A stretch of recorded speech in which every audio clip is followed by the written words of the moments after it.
This video we're going to talk about manipulation. In fact, we're going to talk about a very specific kind of manipulation, which is the guilt trip. By the end of this video, you should be a fucking master on how to deal with guilt trips.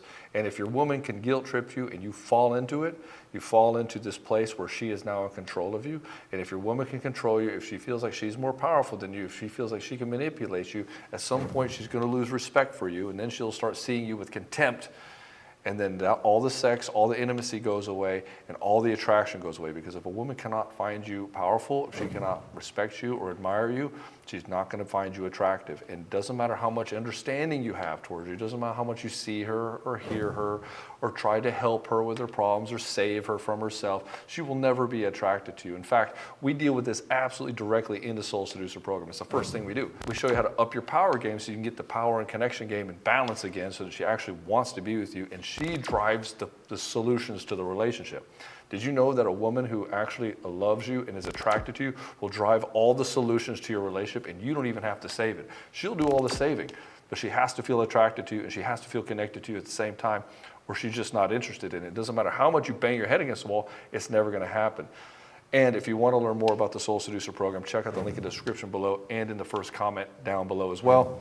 So, guilt tripping. My name is Ed Baxter, and I help guys in betrayal situations. I've coached thousands of men, tens of thousands of men who come through my doors in one form or another. I've had over 3,000 guys come through the Betrayed to Badass program. And that's what we do. We'll get you to that place where you make the right decision for you and your children. Why do women use the guilt trip? One, they don't want to come right out and say what they want. It could be any number of reasons. Maybe she just doesn't feel valued.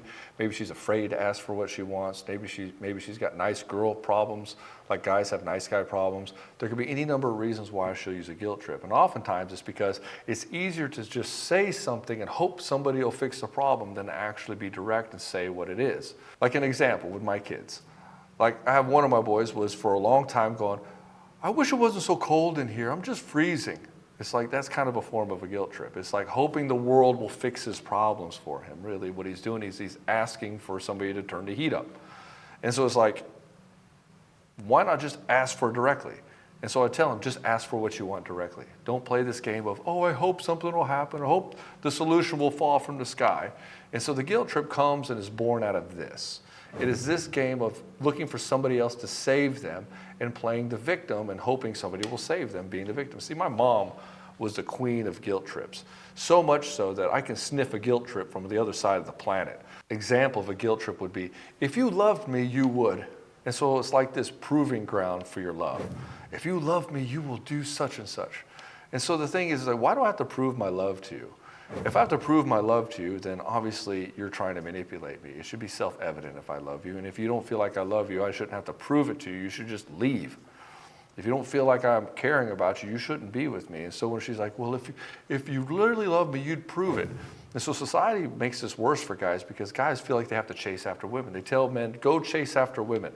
Go do the pursuing. Go make it happen. The thing is that guys don't do the pursuing in relationships. The guy might show interest in the beginning and say, hey, I'd like to hang out with you. But then after a date or two, after she feels comfortable with him and safe with him, she generally is going to be the one doing the pursuing. She's going to be the one trying to have a relationship with you because she's going to see that you're a high value dude and she wants more of that. And so if you're sitting here having to chase after her all the time and you're following these things like, well, if you really loved me, you would do such and such, then you're trying to prove your love to her all the time. You've already put yourself under her control. You are literally putting yourself under her control because all she has to say is, well, if you love me, you would do this. And then it's like, well, what does that even mean? And so the way to respond to this is say, I don't need to prove my love to you. What is it that you truly want? What are you asking me here? He's like, well, if you really love me, you give me this purse. You say, well, I don't need to prove my love to you, so why are you leveraging that to try to get me to buy you something? And so we call it out directly with a question. We don't sit here and argue with her. We don't get combative with her. We don't sit there and have this back and forth. So pretty much you just have to stay calm or refuse to play her game.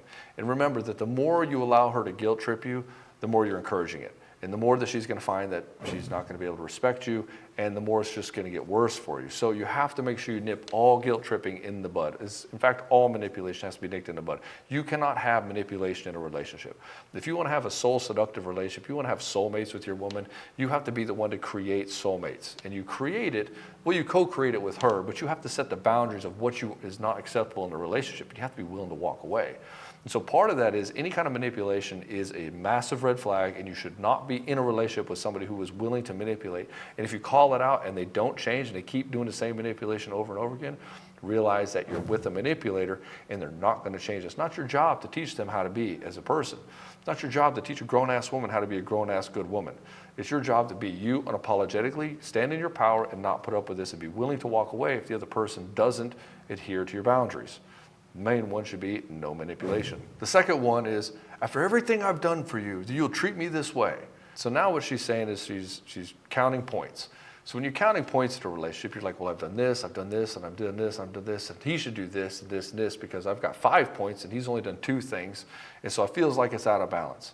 Now, everybody has like this scale of how much points they've done, but it's usually under the radar, and we don't notice it until it's way out of whack.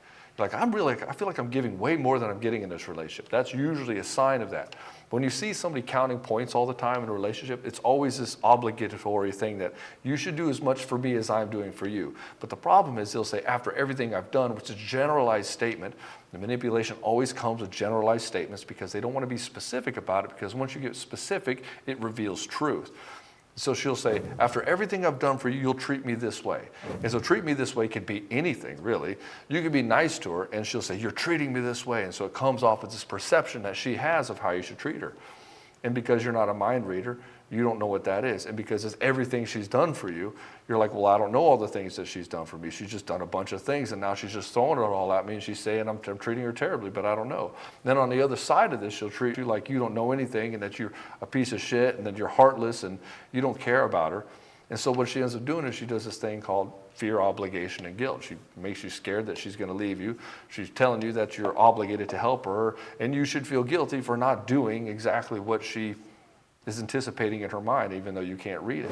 And so you can say, well, I appreciate the nice things you do for me. How would you like to be treated? Or you can say, well, I appreciate that you've done some nice things for me, but you don't get to own my decisions on how I live my life. And so normally the manipulator will start to escalate this, and they'll get really emotional about it. So don't buy into the emotionality of it. And you have to be like a broken record. Just stay calm, clear, and present. Don't get wrapped up in the emotionality. And a master manipulator will try to get you off topic and get you onto their topic.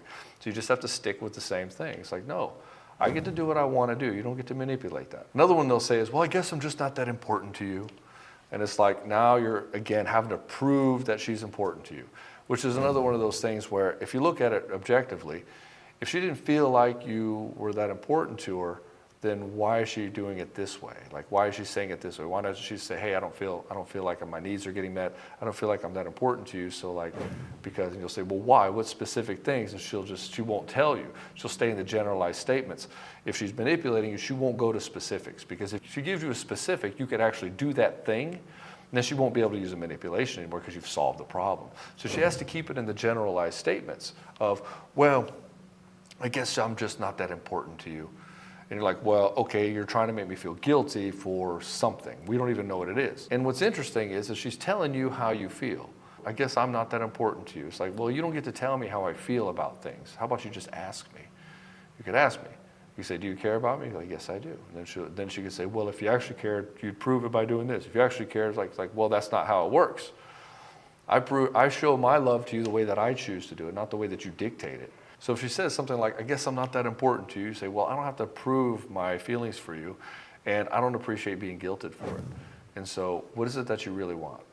If you always go back to, what is it that you really want behind all this? You can always ask her that question, and then if she'll tell you exactly what it is, then that's good. You can start working on it, but you have to make sure that she cannot guilt you. And it's like, well, and you cannot feel guilty for it. You have to look her in the eye and say, hey, I'm not going to be guilted. I'm not going to be guilted for it. Guilt trips are not allowed.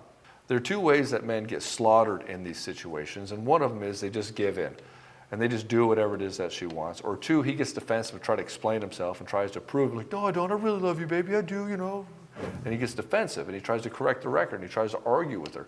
Both of these don't work, because if you argue with her, then she gets into this place where she can start emotionally escalating it, and then you get wrapped up in whatever she's doing. If you completely cave, what ends up happening is now you're doing more of it later on, and you've just emboldened her to keep doing it even more. And so what you tolerate, you encourage. And people don't treat you how you want them to treat you. They treat you how you train them to treat you. And so if you're allowing this to happen in your life, just realize you're teaching her to be this way. Just like if I give in to my kids all the time with their discipline, I'm teaching them to take advantage of me. And so what we want to do is demonstrate calm dominance. Don't react to the situation. Be unreactive. Now, you can feel how she's feeling, but if she's manipulating you, she's trying to mess with your feelings, so just be non-reactive. And set your boundaries. Don't allow her to guilt trip you or manipulate you. Set it clear. Say, I'm not going to be guilted into this. I'm not going to be manipulated. What is it that you truly want? If you tell me what you truly want, we can talk about that, but I'm not going to sit here with let you guilt trip me. I'm not going to do this. It's not allowed. And so you don't want to reward the behavior by giving in. Again, we talked about this already. The more that you give in, the more that you reward the behavior, the more you're going to embolden her and encourage her to do it more in the future. And so those are the 3 things that you should do. Be unreactive, set boundaries, and don't give in. And then call it out. Call it out. Say, I do not appreciate being guilted, and it's not allowed in this relationship. And then if she continues to do this, then what you have to do is use your leverage, which is time and attention. Stop giving her time and attention. If you're going to manipulate me, I don't need you in my life. I don't need to yell at you. I don't need to threaten you. I will just stop responding to you. I just won't be as available to you anymore. In fact, you may try to keep pushing me so much that I just walk right out of your life. The biggest leverage point that the manipulator has is that you need approval from them. You need to feel like she's going to approve of you. And so if she can just say, I'm going to disapprove of you and make you feel guilty, then you'll do it so that she'll approve of you again.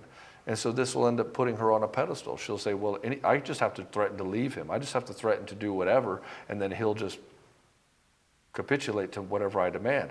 If I can make him feel guilty, if I can make him feel bad about himself, then he'll do whatever I want. And so if you're not worried about losing the approval of your woman, if you don't need to have your self-worth tied to the validation of a woman, then you won't have these issues. And if you're having a lot of these issues in your relationship, if you're getting manipulated a lot, if you're getting guilted, shamed, or even cheated on or lied to all the time, then the Soul Seducer program will absolutely revolutionize the way that you interact with women and how you interact with yourself and your life.